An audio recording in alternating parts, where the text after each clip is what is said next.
할렐루야, 감사로 여는 하루 달라스 새벽연합감리교회의 김형남 목사입니다. 오늘 함께 나누실 하나님의 말씀은 창세기 16장 7절에서 14절까지의 말씀입니다. 제가 봉독하여 올리겠습니다.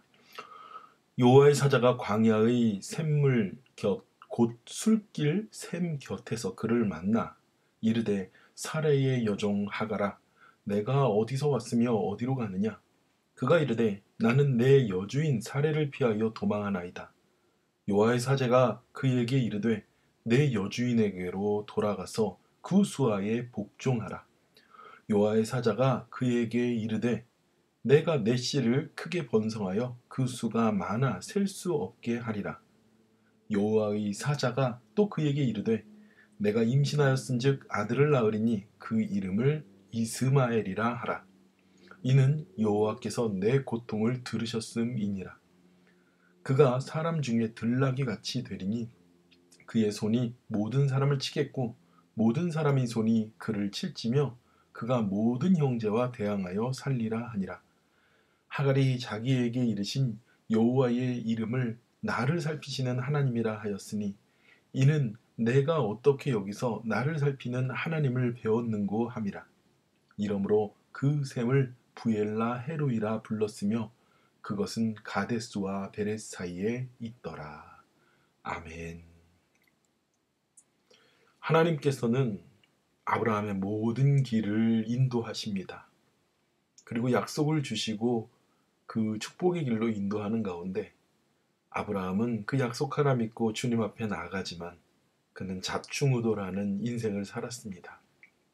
사실 아브라함이 애굽에서 그 애굽의 바로에게 받은 그 모든 물질은 아브라함이 정당하게 얻은 것이 아닙니다. 자기 아내를 누이라 속이고 그리고 지참금으로 받았던 것입니다. 그렇기 때문에 그 아내를 보내고 그 많은 가축들과 종들과 그 많은 보물을 받았다 할지라도 그건 아브라함에게 기쁨이 될 수가 없었습니다. 그리고 후에 그가 떠날 때에도 사실은 그 물질을 자기가 테이크해 오면은 안 되죠.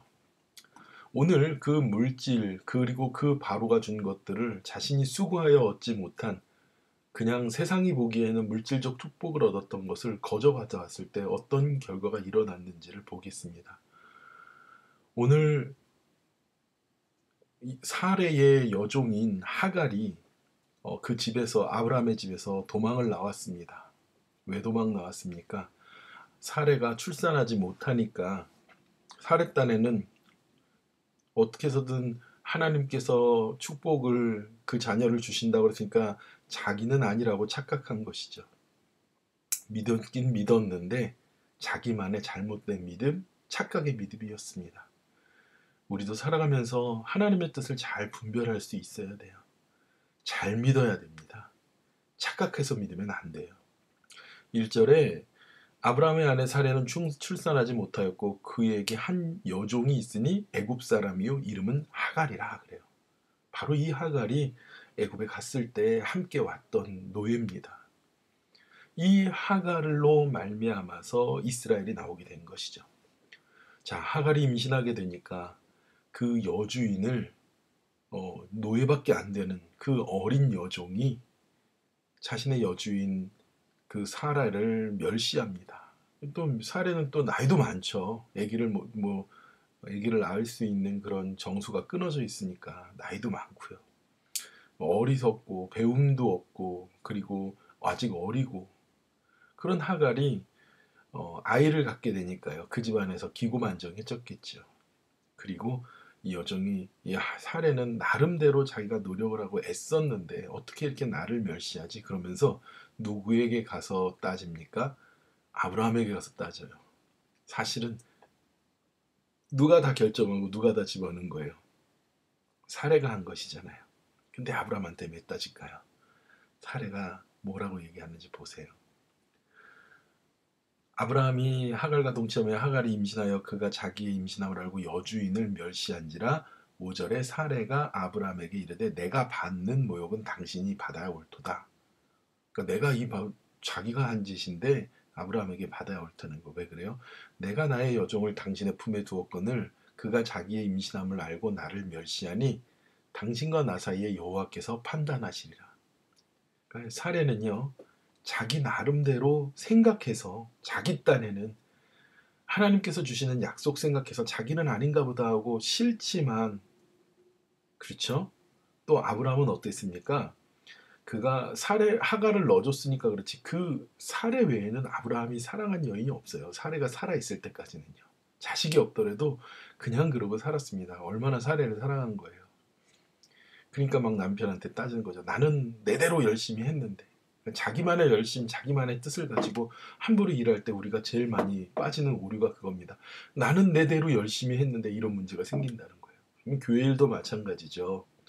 교회 안에서 다툼이나 그리고 갈등하는 일들은요, 전부 다 내가 이 교회를 망치려고 하는 그런 의도로 하는 일들은 없어요. 다들 자기 딴에는 교회가 잘 되기 위해서, 교회가 잘 되어 가기 위해서 하는 것이라고 합니다. 그런데 그것이 교회를 분열시키고 서로 상처를 주고 아픔을 주는 결과를 낳습니다. 무엇입니까? 잘못된 믿음이에요. 거기에 더불어서 이 하갈이요, 주인한테 얼마나 무서웠던지요, 그가 도망을 나옵니다. 7절에 여호와의 사자가 광야의 샘물 곁 곧 술길 곁에서 그녀를 만났다 그래요. 광야로 나갔습니다.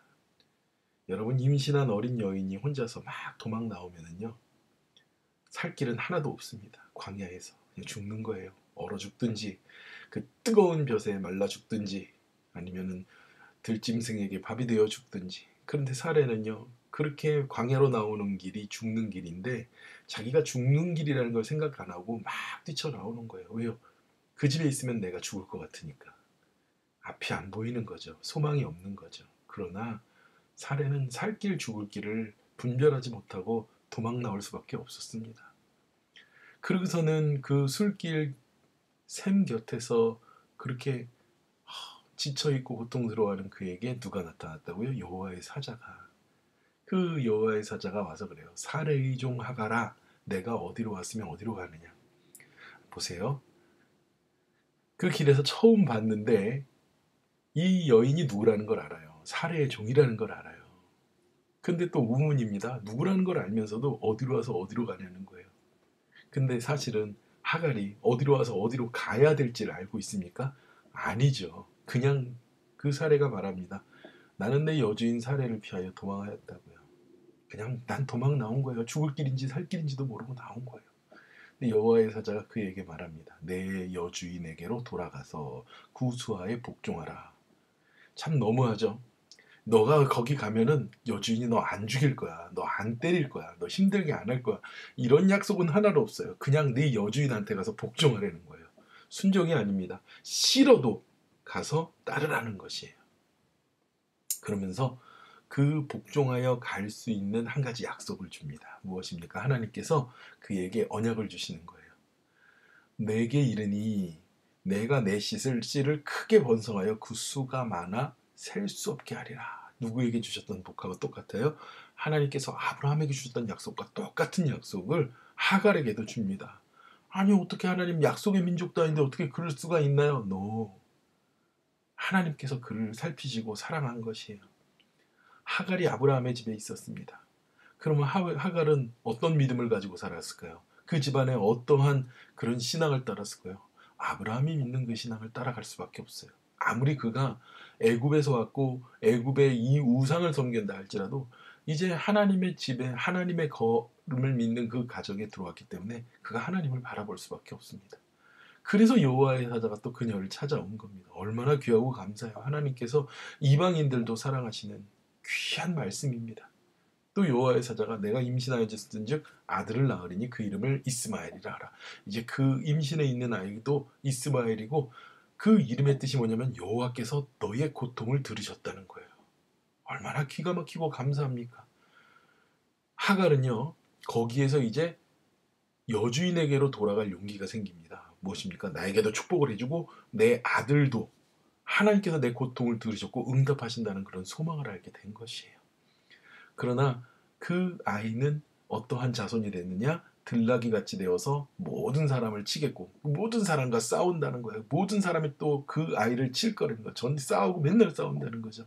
모든 형제와 대항하여 살리라 그래요. 오늘날 이스마엘의 그 후손들이 다 누굽니까? 이스라엘과는 적대 관계에 있는 그런 모든 민족입니다. 근데 사실은 그들은 이스라엘과만 싸운 것이 아니라 서로도 그렇게 싸웁니다. 아마도 하갈이 이 이스마엘을 키울 때 잘 주의하여서 키웠으면 어땠을까 이런 생각을 합니다. 하지만 아버지 하나님께서 언약을 받았던 이스라엘 백성들도 마찬가지였어요. 그렇게 예언의 말씀과 그렇게 귀한 말씀을 들었어도 그들은 늘 불순종하고 말씀을 깨고 언약을 깨트렸습니다. 인생이 원래 그렇잖아요. 인생들이 그래요. 이제 하갈은 돌아갈 용기가 생겼어요. 내가 여주인에게 돌아서 맞아 죽더라도 하나님께서 내 아들 이스마엘을 향해서 주신 축복을 그의 마음에 품고 돌아갑니다. 그러면서 그녀가 뭐라고 고백합니까? 하갈이 자기에게 이르신 여호와의 이름을 나를 살피시는 하나님이다. 어떻게 애굽의 여종밖에 안 되는 비천한 나, 진짜 누구 하나 나 눈길 줄 거 없고, 사실 주인인 아브람도 당신이 좋을 대로 하라고 저걸 죽이든지 쫓든지 뭐하든지 그러라고 정말 자신은 존재감 없고 그렇게 정말 노예일 뿐이고 아무것도 아닌 그런 나를 하나님께서 나를 살펴주셨다는 거예요.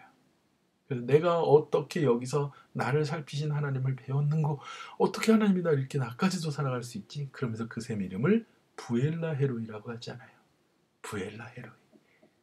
여러분, 하나님께서 하찮게 여기시는 인생은 하나도 없습니다. 그리고 하나님께서는 우리 모든 인생에 대하여 아버지 하나님의 거룩하시고 귀한 그런 사랑과 은혜의 약속을 우리에게 주십니다. 하갈도 그런 언약을 받았잖아요. 바라기는 낙담하지 마시기 바랍니다. 두려워하지 마시기 바랍니다. 너무너무 무섭고 두려우니까 자꾸 화가 나고 분노가 생기는 겁니다. 그런데요, 하나님께서 약속을 주시면요, 내 마음에 평안을 주십니다. 사랑하는 우리 새빛교회 성도 여러분, 하나님께서 주신 약속이 있잖아요.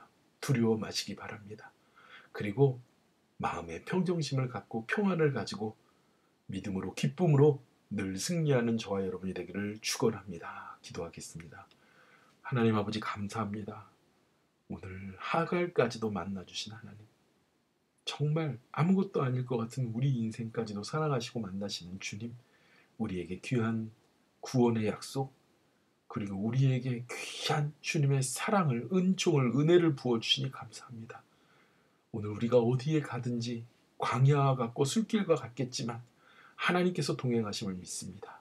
하나님의 약속 붙잡고 승리하는 주님의 귀한 자녀들을 삼아 주시옵소서. 감사드리며 예수님의 이름으로 기도드렸사옵나이다. 아멘. 오늘도 하나님 약속 붙잡고 승리하시는 저와 여러분 되길 축원합니다. 기도하겠습니다.